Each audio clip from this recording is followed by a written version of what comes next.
पास comparative balance sheet था, income statement भी था। आज हम इसी कैश फ्लो को आगे लेके जाते हैं। मैं आपको कैश फ्लो दो तरीके से करवा रहा हूँ।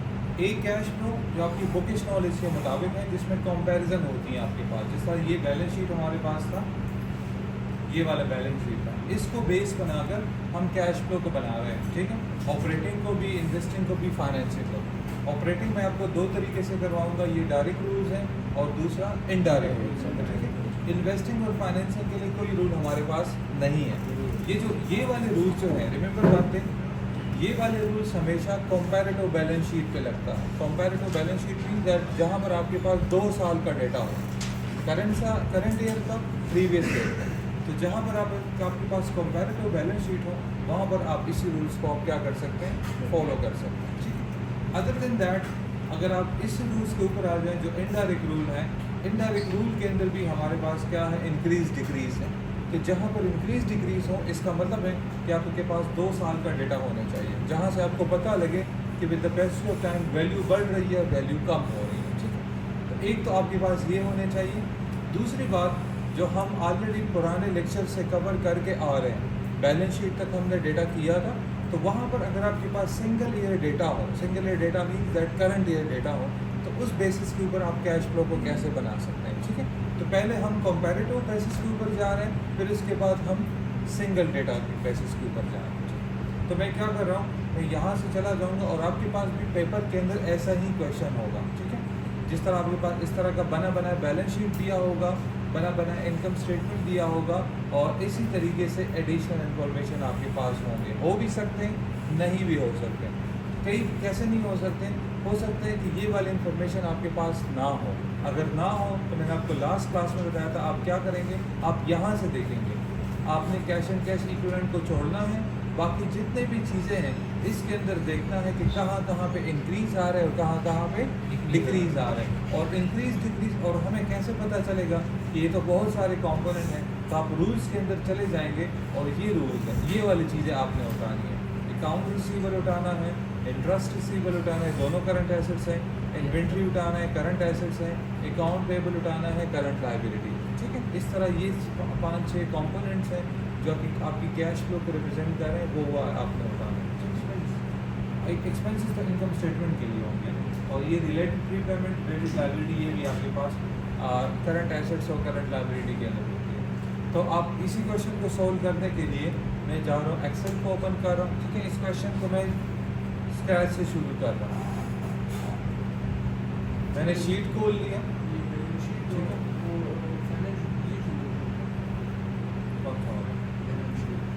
वो आपके पास बना बनाया होगा। हाँ, अच्छा जी, काम करने से पहले the rule remain the same. First you need to save the Excel file. Save पे क्लिक कर लेंगे, ब्राउज पे चले जाएंगे। ब्राउज पे जाने के बाद जिधर भी आपने फाइल सेव करना है, मैं ई में जा रहा हूँ और लेट्स सपोज करें IIU के अंदर मैं इस फाइल को सेव कर रहा हूँ। आपकी क्लास का क्या नाम है, BBA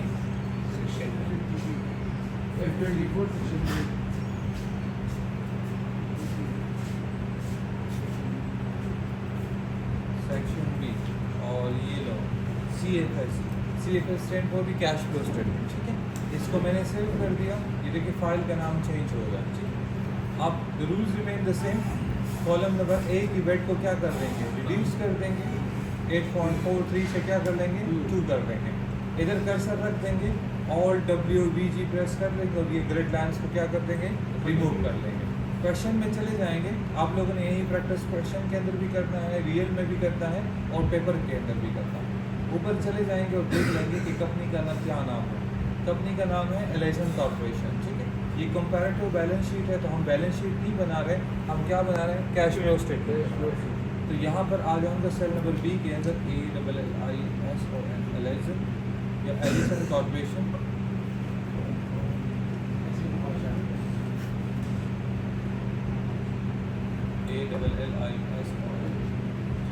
एलिसन कॉर्पोरेशन है और यहाँ पर लिख देंगे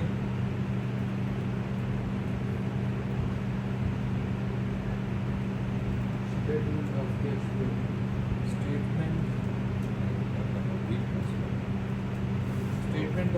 कैश फ्लो। ठीक,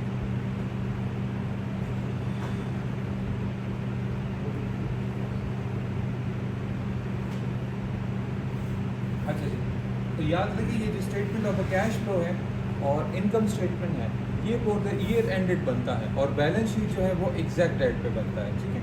तो यहाँ पर लिख देंगे फॉर द ईयर एंडेड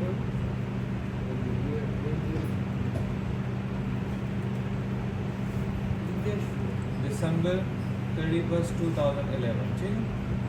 इधर मैं डेट ले रहा हूँ कि दिसंबर 31 है ना 2011, मैंने 2010 नहीं लेना क्योंकि मैं कैश फ्लो करंट ईयर का बनाऊंगा, लेकिन करंट ईयर के लिए मेरे पास प्रीवियस ईयर का डेटा भी होना चाहिए जिसको मैं कंपैरेटिव बैलेंस शीट कहता हूँ। अच्छा जी, कैश फ्लो स्टेटमेंट के अंदर वही बेसिक फार्मूला करें, इसको कंट्रोल B करें, जाएं और यहाँ से इसको क्या करें, टाइम न्यू रोमन करें और फ़ॉन्ट साइज आपकी अपनी मर्जी है जितना भी रख सकते हैं, ठीक है। इधर कर्सर रखें, कंट्रोल 1 प्रेस करें, बॉर्डर पे जाएं और यहाँ पे क्या कर लें, बॉर्डर लाइन इंसर्ट कर लें। बॉर्डर लाइन इंसर्ट होने के बाद सबसे टॉप पे हमारे पास क्या होता है, cash flow from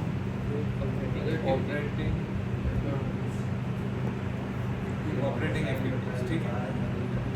cash flow from operate जी, ये वाला क्या ये तो नहीं लग रहा था,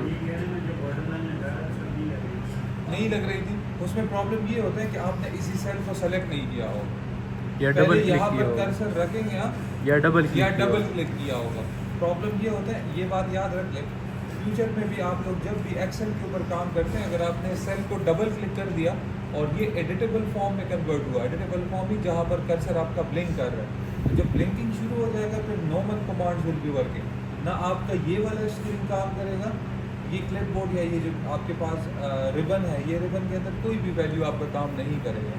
तो मेक श्योर करना है कि आपका सिर्फ एक दफ़ा कर्सर सेलेक्ट है जिसकी वजह से ये सारा बॉर्डर क्या हो, सेलेक्ट, फिर आप जाएंगे और फिर आप काम करेंगे। अच्छा जी, सबसे टॉप पे हमारे पास होता है cash flow from operating activity, फिर होता है इन्वेस्टिंग और फिर होता है फाइनेंसिंग। तो मैंने आपको बताया था कि ये जो डायरेक्ट और इनडायरेक्ट रूल्स हैं ये सिर्फ किस चीज़ के लिए, ऑपरेटिंग एक्टिविटी के लिए। तो मैं इसको यहाँ से कॉपी कर लूँगा, this is open book paper, ये रूल्स आप बुक में और पेपर में यूज़ कर सकते हैं, ठीक है। और पेपर तो आपका वैसे भी ओपन बुक ही होता है तो इसको आप यूज़ कर सकते हैं। तो मैंने इसको क्या कर दिया, कंट्रोल C कर दिया और एक्सेल की फाइल पे चला जाऊँगा और इसको सामने यहाँ पर क्या कर लूँगा, कंट्रोल V कर दूँगा।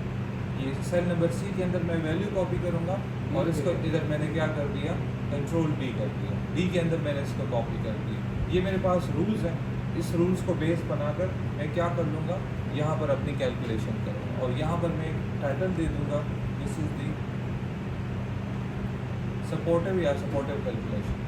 सर मतलब ये पेपर में भी हम कॉपी पेस्ट कर सकते हैं? बिल्कुल कर सकते हैं, ये मैं आपके साथ शेयर कर दूँगा।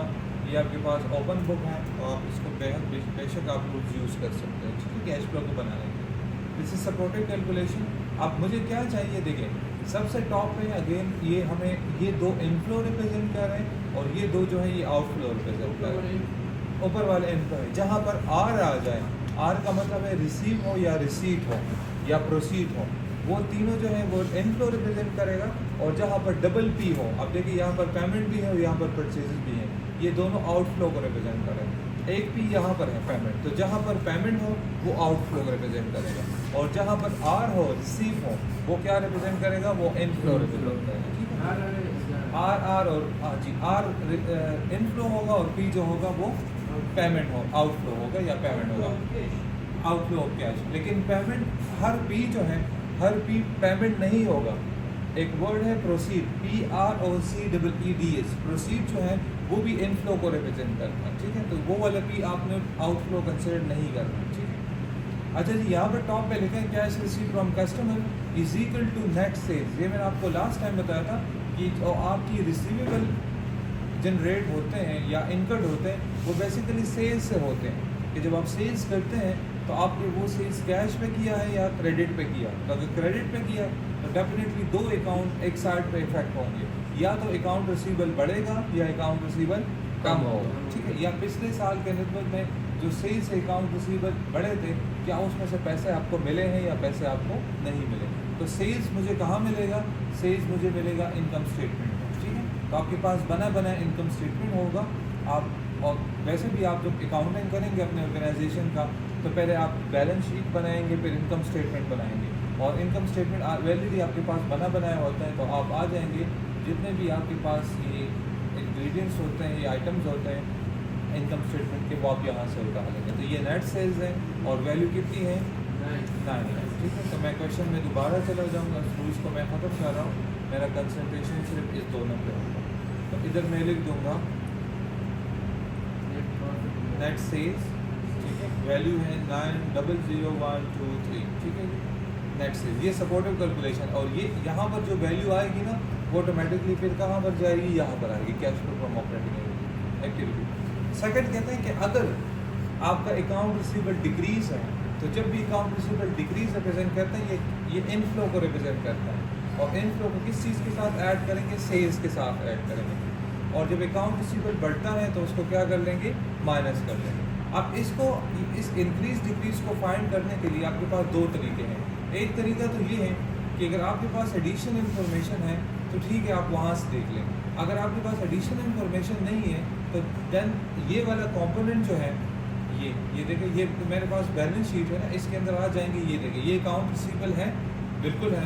आप इसके सामने चले जाएंगे, वैल्यू कितनी है 80,000 और आगे कितनी है 2011, ठीक है, सॉरी 1,10,000, लेकिन ये 2011 की वैल्यू है, ये 10 की वैल्यू है, ये 11 की वैल्यू। इसका मतलब है कि 10 के निस्बत में 11 में आपकी अकाउंट जो है वो बड़ी है, अकाउंट रिसीवेबल बढ़ गई है, इंक्रीज हो चुकी है, कितनी 30,000 रुपये। तो मैं क्या कर लूँगा, फाइल में चला जाऊँगा और उसमें देख लूँगा, अगर इंक्रीज है तो क्या कर लेंगे, माइनस कर लेंगे। तो यहाँ पर लिख दे less semicolon increase in AR, ठीक है, increase in account receivable, value कितनी है 30,000। आपने सिर्फ डिफरेंस को देखना है, ठीक है, बढ़ती वैल्यू में सिर्फ डिफरेंस को देखना। यहाँ पर टाइटल क्या होगा, cash receive from customer, less देखेंगे, क्योंकि आपका वो होता है ना, आउटफ्लो बढ़ जाता है और डिक्रीज से इनफ्लो बढ़ जाता है, तो इनफ्लो ऐड होगा और आउटफ्लो माइनस। यहाँ पर मैं फॉर्मूला लगाऊंगा, कैसे लगाऊंगा, equal to this value minus this value कितनी आ गई 8,70,000। अब इसको मैं क्या कर लूँगा, देखिए, और जो वैल्यू आपके पास उधर मेन कैश फ्लो के अंदर शिफ्ट होगी ना, उन दोनों को आपने सेलेक्ट करना है, कंट्रोल B प्रेस करना है, ठीक है। अब देखिए, इसको मैं उठाऊंगा, कंट्रोल C, इधर आऊँगा और इधर क्या कर लूँगा, कंट्रोल V कर दूँगा, cash receive from customer, control V, value भी लेके आनी है। अब वैल्यू लेके आने के लिए दो तरीके हैं, या तो आप इसको कंट्रोल C करें और वहाँ पर कंट्रोल V करें, ठीक है, लेकिन फॉर्मूला लगा है तो मैं आपको एक और तरीका बता रहा हूँ, यहाँ पर लिंक लगाएं। लिंक क्यों लगाएंगे, लिंक लगाने से मकसद ये होता है कि अगर लेट सपोज करें आपने इसको रिवर्स किया है, इंक्रीज की जगह आपने डिक्रीज किया है, डिक्रीज की जगह आपने इंक्रीज किया है, और आपको बाद में पता चला कि लेट सपोज यार इंक्रीज तो प्लस नहीं होता, माइनस होता है, और आपने गलती से इधर प्लस किया। पाँच दफ़ा लोग बोलते हैं वो रूल को फॉलो नहीं करते, वो कहते हैं मैं याद कर लूँगा, ठीक है। तो अगर लेट सपोज यहाँ पर आपने लिंक लगाया है और आपने इस लेस की जगह प्लस किया है, तो वैल्यू कहाँ पर चली जाएगी, 9,30,000 पे चले जाएंगे। तो ऑटोमेटिकली यहाँ पर आप इसको 9,30,000 कर लेंगे, तो आपकी ऑटोमेटिकली यहाँ पर भी वैल्यू चेंज हो जाएगी। ये कैसे चेंज हो जाएगी, जब आप लिंक लगाएंगे। लिंक कैसे लगाएंगे, इक्वल टू और चले जाएंगे और उसी वैल्यू पे क्लिक करेंगे जो आपके पास फाइनल आंसर आया और इंटर प्रेस कर लेंगे। अब यहाँ पर जब भी आप वैल्यू इंक्रीज डिक्रीज करेंगे तो यहाँ पर भी आपके पास इंक्रीज होगा, ठीक है। ये इसका ब्यूटी है, आपने plus minus control C control नहीं करना। बाद दफ़ा student control C control V कर लेता है, फिर यहाँ पर वैल्यू चेंज हो जाती है और फिर यहाँ पर वो चेंज करना भूल जाता है, जिसकी वजह से उसका आंसर इक्वल नहीं आता। तो यहाँ पर you have to create a link और pass a link in order to validate these two values, ठीक। नहीं, इधर चेंज करेंगे तो उधर होगा, क्योंकि लिंक इधर लगा है। अगर लिंक इसी सेल का इधर लगा होगा तो फिर दोनों करस्पॉन्डिंगली चेंज हो जाता है। यहाँ पर आप चेंजेस नहीं करेंगे, हाँ, चेंजेस वो चेंजेस हो भी नहीं सकती, वो हो भी नहीं सकते क्योंकि लिंक लगा है। और याद रखें कि सपोर्टिव कैलकुलेशन यहाँ पर होगा, तो यहाँ पर जो आपके पास फाइनल आंसर होगा वो शिफ्ट होगा आपकी मेन कैश फ्लो के अंदर, ठीक है। यहाँ से आंसर यहाँ नहीं आएगा, यहाँ से आंसर उठ के यहाँ आएगा, ठीक है। ये आपने ये करना। तो एक कंपोनेंट हमारे पास हो गया, सारा फॉर्मेटिंग आखिर में कर लेंगे, करेंसी का साइन भी इंसर्ट कर देंगे और वो भी कर देंगे। कौन सा, ये वाला देखिए, मैं इसको B करता हूँ, ये लेट सपोज करेंगे मैंने B कर दिया, ठीक है। 20,000 कितने हो गए? 880 हो गए, हो गए। ये लिंक लगा रहे हैं, ठीक है। आपने ये लिंक क्रिएट करना है ताकि आपकी कंसिस्टेंसी रहो। कंट्रोल जी प्रेस कर दिया, आंसर वापस वहाँ। अच्छा जी, now let's come to the second component. ये वाला कंपोनेंट बस कंप्लीट हो गया। सेकंड है हमारे पास क्या है? इंटरेस्ट रिसीव है, और वो किस चीज़ का इक्वल है? Interest revenue. और मैंने आपको बताया था रेवेन्यू और एक्सपेंसेस कौन से शीट में होते हैं?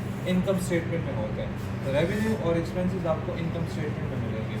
तो मैं वापस क्वेश्चन की तरफ चला जाऊँगा, और अब मैंने देखना है कि ये देखिए ये क्या है? इंटरेस्ट रेवेन्यू है। कितनी वैल्यू है? 6,000। तो मैं वापस क्वेश्चन में चला जाऊँगा और यहाँ पर लिख दूँगा इंटरेस्ट रेवेन्यू, वैल्यू कितनी थी? 6,000। रूल्स क्या कहती हैं? रूल्स कहते हैं कि दोनों के रूल सेम है। अगर इंटरेस्ट रिसीवेबल डिक्रीज हो चुका है तो प्लस करो, अगर इंक्रीज हो चुका है तो माइनस करो। अब मैं क्या कर लूँगा? मैं क्वेश्चन में चला जाऊँगा, दोबारा बैलेंस शीट में रिसीवेबल है। रिसीवेबल सारे करंट एसेट्स होते हैं, ठीक है। सारे रिसीवेबल तो खैर करंट एसेट नहीं होते, कुछ रिसीवेबल आपके नॉन करंट एसेट्स भी होते हैं, लेकिन आपको एसेट्स में मिलेगा बैलेंस शीट में। ये देखिए ये क्या है? Accrued interest receivable. कितनी वैल्यू है? 3,000। ये कितनी है? 2,000। तो क्या हो गई है? डिक्रीज हो चुकी है। तो अगर डिक्रीज हो चुकी है तो क्या करेंगे? ऐड करेंगे। रूल्स के अंदर जाएँ, अगर डिक्रीज हो चुकी है तो ऐड करो। तो लिखो add semi column decrease in I R interest receivable. कितनी वैल्यू थी? 1,000। आपने डिफरेंस देखना है, ठीक है। और यहाँ पर लिख देंगे इंटरेस्ट रिसीव, ठीक है, is equal to this value plus this value, ठीक है। कितनी आ गई? 7,000। अब इसको मैंने कंट्रोल सी करना है, इधर आना है, क्या कर लूँगा? कंट्रोल वी कर लूँगा, ठीक है। यहाँ पर इक्वल टू का साइन लगाऊंगा, इधर जाऊँगा, इसको क्लिक कर लूँगा और एंटर कर दूँगा। आप सिमिलरली आप वहाँ पर चेंज करेंगे तो यहाँ पर भी चेंज होगा। हमने लिंक लगा। Now let's come to the second component. अच्छा जी, जब आपके पास एडिशनल इन्फॉर्मेशन हो तो एडिशनल इन्फॉर्मेशन को आपने एक दफ़ा ज़रूर देखना है, ठीक है। मैं एडिशनल इन्फॉर्मेशन की तरफ जा रहा हूँ, तो इसमें लिखा है कि dividend revenue is recognised on the cash basis but interest revenue is recognised on the accrual basis.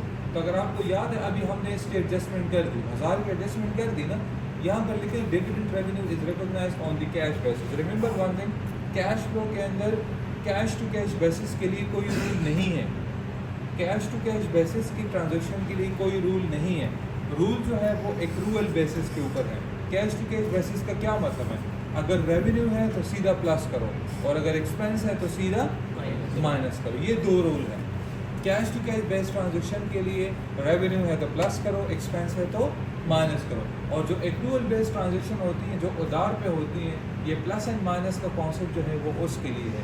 तो वो मुझे हमें कहते हैं कि आपकी जो डिविडेंड रेवेन्यू है वो कैश टू कैश बेसिस पे रिकॉग्नाइज है। तब now the question is that मुझे कैसे पता चलेगा कि डिविडेंड रेवेन्यू कहाँ पे है? तो मैं क्या कर लूँगा? Will simply go to the income the question, और क्वेश्चन के अंदर मैं इनकम स्टेटमेंट को देख लूँगा, क्योंकि रेवेन्यू में कहाँ रिपोर्ट करता हूँ? इनकम स्टेटमेंट में रिपोर्ट करता हूँ। ये देखिए ये क्या है? Dividend revenue. वैल्यू कितनी है? 3,000। ये स्ट्रेट फॉरवर्ड जाएगी और क्या होगी? ऐड होगी, क्योंकि रेवेन्यू है। तो अगर आपके पास लेट्स सपोज जहाँ पर भी कोई एक्सपेंस है और उनके सामने कंपनी ने ये क्लासीफाई किया है कि this expense is cash basis, तो स्ट्रेट फॉरवर्ड आप क्या कर लोगे? उसको आउटफ्लो कंसिडर कर लोगे। लेकिन ये डिविडेंड रेवेन्यू है तो ये क्या कंसिडर होगा? इनफ्लो कंसिडर होगा। तो मैं क्वेश्चन में दोबारा चला जाऊँगा, इसके लिए कोई रूल बनाने की ज़रूरत नहीं है। यहाँ पर लिख देंगे डिविडेंड रेवेन्यू, ठीक है। वैल्यू कितनी थी? 3। बस सीधा ये जाएगा और ये प्लस होगा। डिविडेंड रेवेन्यू वो डायरेक्ट आ गया यहाँ पर, और ये तब आएगा जब आपके पास कोई भी revenue cash to cash basis के ऊपर, कैश टू कैश बेसिस के ऊपर कोई, क्योंकि रूल जो होते हैं इंक्रीज डिक्रीज एक्रूवल्स के अंदर आता है, कैश टू कैश के ऊपर नहीं आता। नहीं है ना, यही तो प्रॉब्लम है। मैंने आपको यही बता दिया कि आपने कैश टू कैश बेसिस पर जो सारा उधार बस कैश टू बेस का मतलब ये है, मतलब आप काउंटर पे खड़े हैं, लोग आ रहे हैं और सारी चीज़ें आपको उधार कैश में भेज रहे हैं, वो काउंटर से उस पर आपको पैसे दे रहे हैं। और एक्रूवल बेस से एक बंदा आपके पास आया, आपसे 2 लाख की इन्वेंट्री परचेज की, 1 लाख की और कहते हैं 1 लाख आप ले करवा देते। फिर अगली दफ़ा जब दोबारा ऑर्डर के लिए आया तो 50,000 के लिए कहते हैं 50,000 अगली दफ़ा दीजिए। अब उसके साथ जो आपकी ट्रांजेक्शन है वो with the passage of time receivable क्या हो रहा है, कम होते जा रहा है। पहले 1 लाख थे, बाद में वो 50,000। इसको एक्रूवल बेस है। कैश टू कैश बेसिस ये हैं, उस काउंटर पे खड़े हो जाए, पैसे लो चीज़ दो, पैसे लो जो कैश में। अच्छा ये बात कर रहे हैं यहाँ पे मेरे बच्चा कि यहाँ पर तो हमारे पास डिविडेंड रेवेन्यू का जिक्र ही नहीं है। Exactly this is how where आपके पास कंफ्यूजन आ सकता है।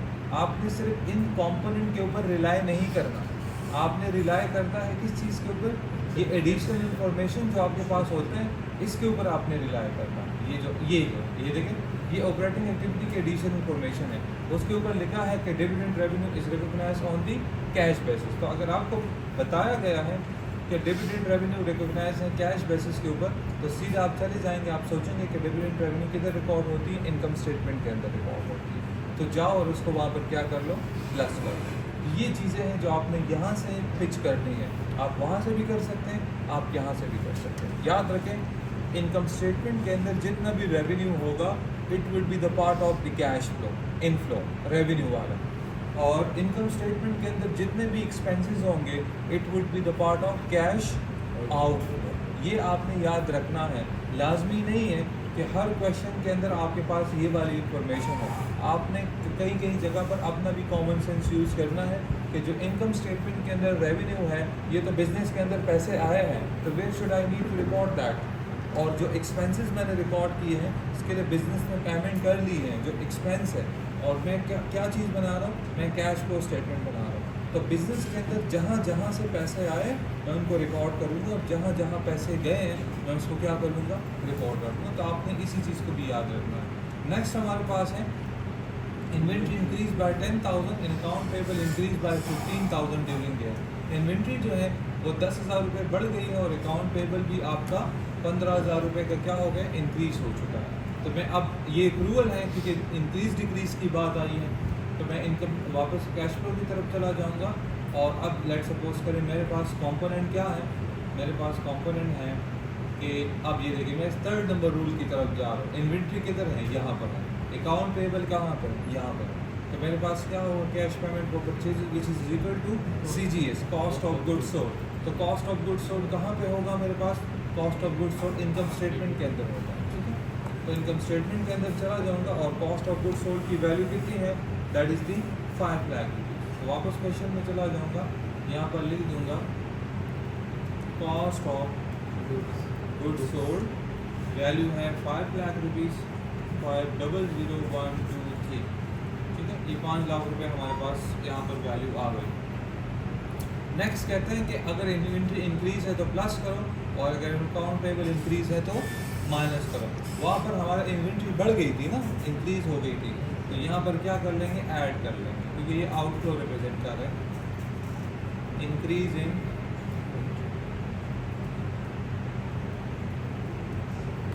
इन्वेंट्री कितनी वैल्यू थी, 10,000, और लेस करेंगे इंक्रीज इन अकाउंट पेबल, कितनी वैल्यू थी, 15,000। अच्छा जी, यहाँ पर चला देखिए, ये वैल्यू नेगेटिव में है, ये वैल्यू नेगेटिव है कि नहीं है, ये माइनस होगा। याद रखें जब भी आपके पास वैल्यू एक डिजिट से ज़्यादा हो, डिजिट का मतलब एक स्टेप से ज़्यादा हो, यहाँ पर मैंने इन दोनों को क्या किया था, सिंपली प्लस माइनस किया था।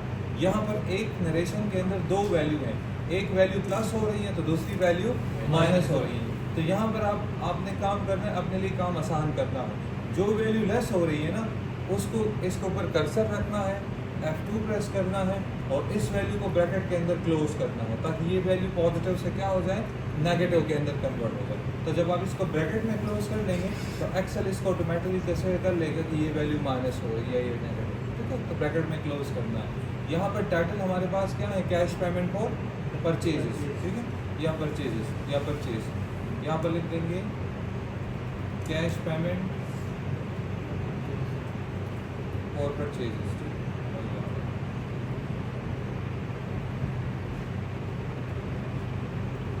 Cash payment for purchase. अब देखिए मैं करूँगा क्या, यहाँ पर